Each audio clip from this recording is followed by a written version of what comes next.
你明明在学中文，可是有时候中国人说的中文听起来一点儿都不像中文。比如有人跟你说这个真的 YYDS， 我今天好 emo， 他真的很 PUA， 你心里可能会想，等一下，我不是在学中文吗？怎么我听到了英文？放心，这不是你的问题，因为现在的中文正在偷偷用很多英文。今天这期视频我不想上课，我想跟你聊天。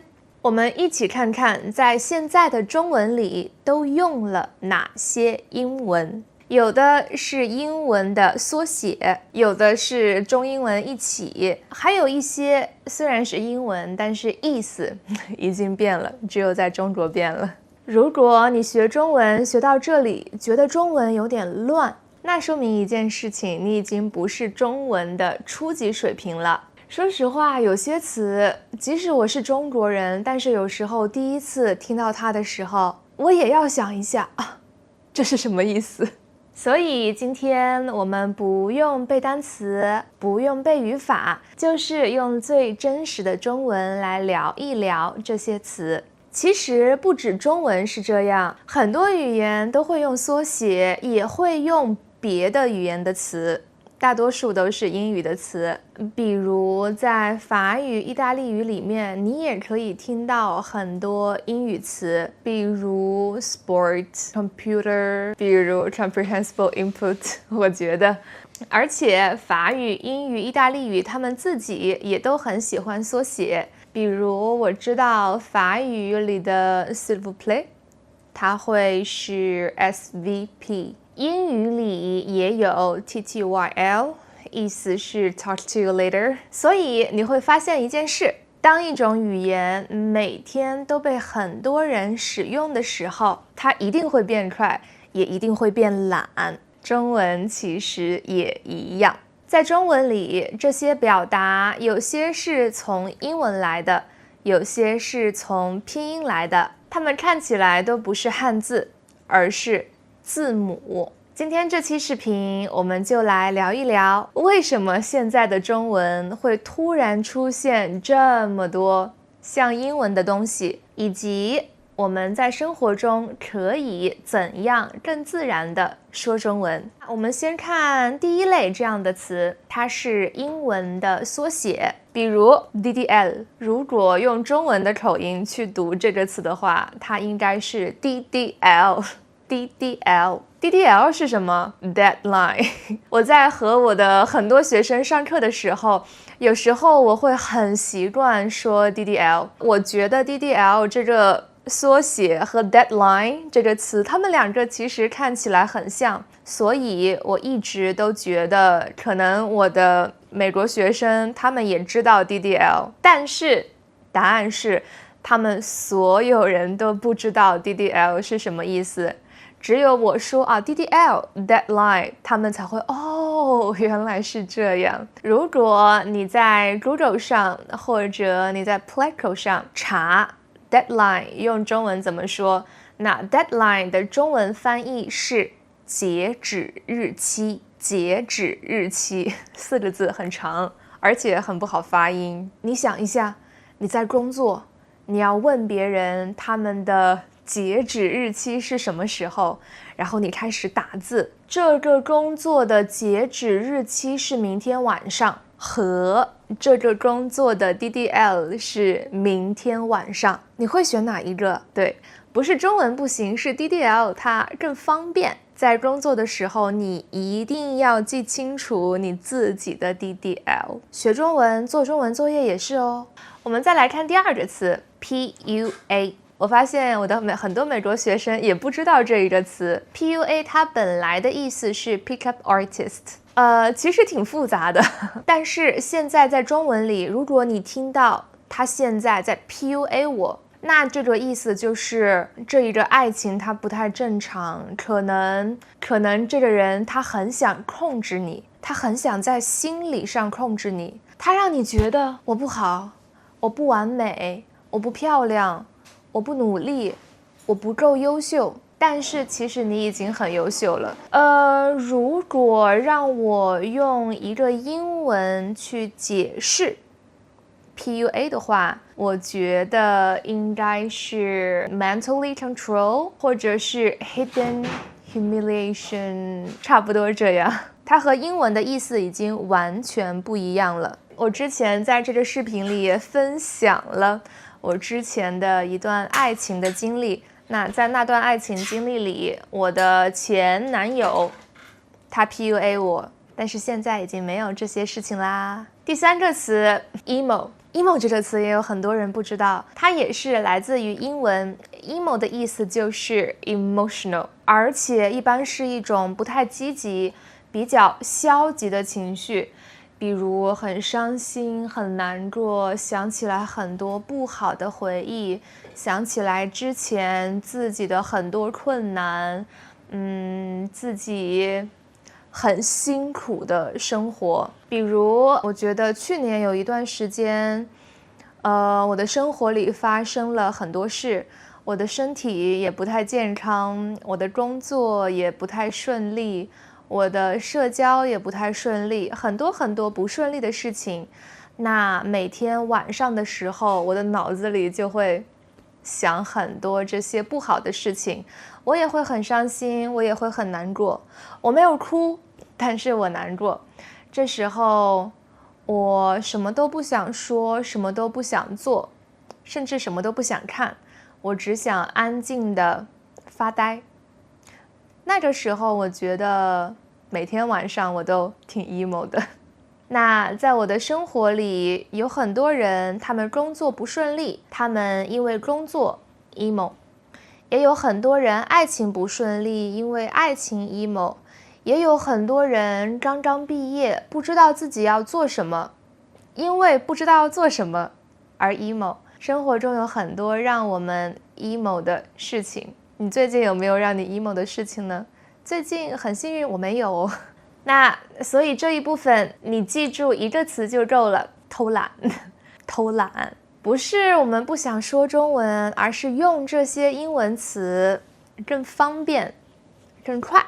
现在我们来看第二类词，第二类词是很多人觉得最奇怪的 I 人、E 人、J 人、P 人。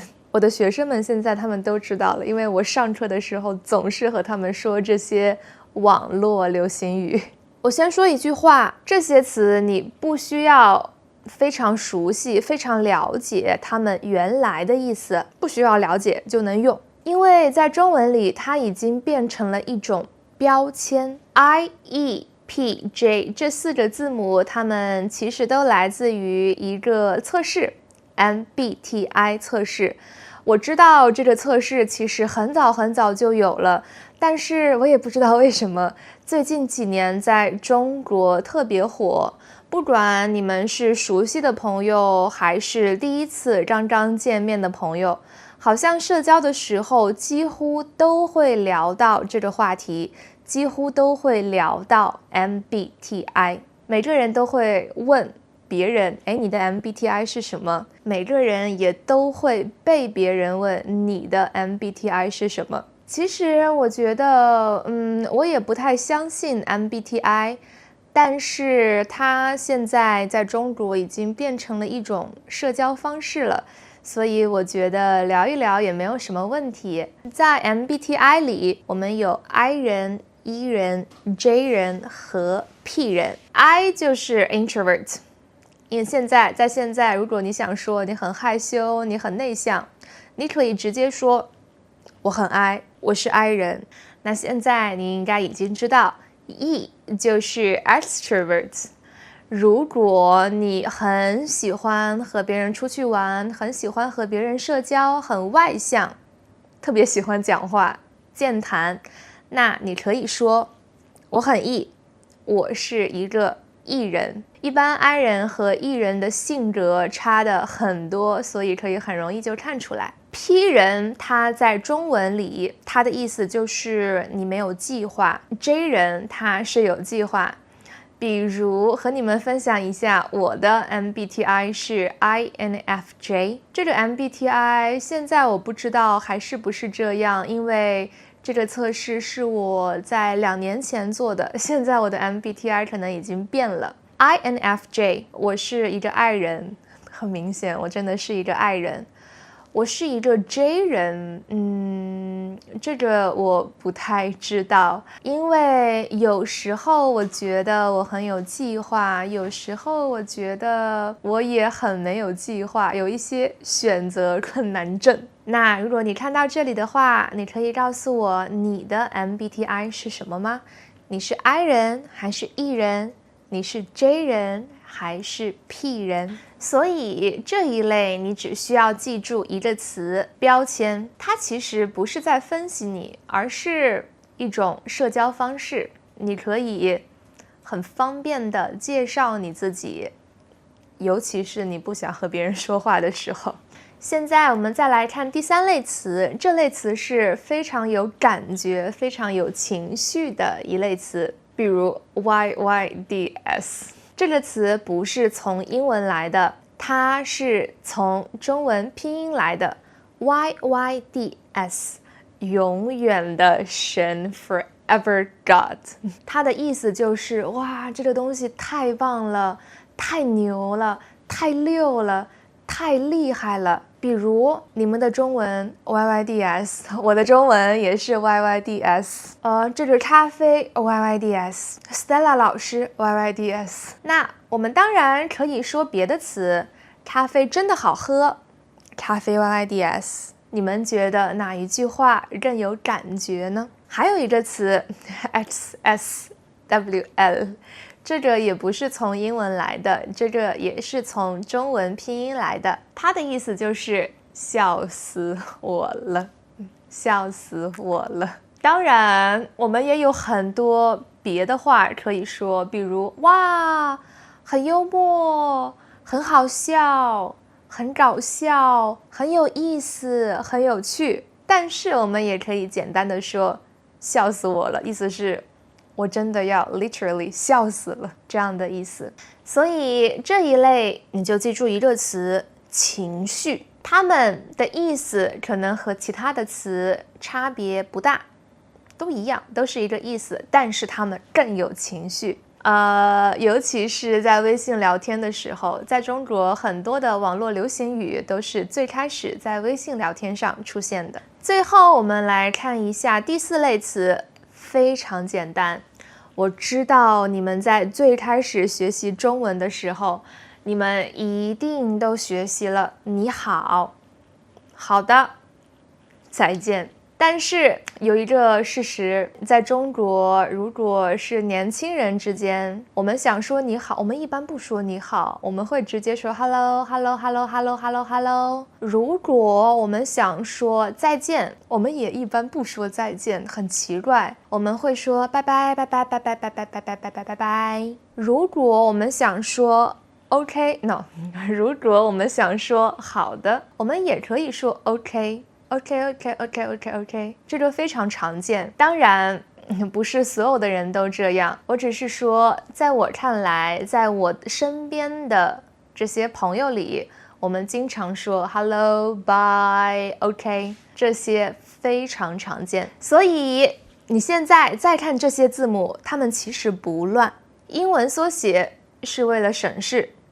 中文和英文在一起是为了标签，还有这些网络流行语是为了情绪，最后一些英文的打招呼的词只是习惯。如果你一开始听不懂，这真的太正常了，因为它们本来就不是课本里需要学到的东西。最后我想问你一个问题，在你最近看过的中文视频里，有没有一句话或者一个词你每一个字都认识，但就是看不懂，就是听不懂？可以在评论区里分享给我，我们一起把这些看起来不像中文的中文变成我们知道的中文。如果你现在已经看到这里的话，请你在评论区里回复这个表情包，告诉我你完成了。希望你们通过今天的视频学到了更多、更真实、更地道的中文。如果你们喜欢今天的视频的话，你可以给我一个 like， 一个 super thanks， 或者订阅我的频道，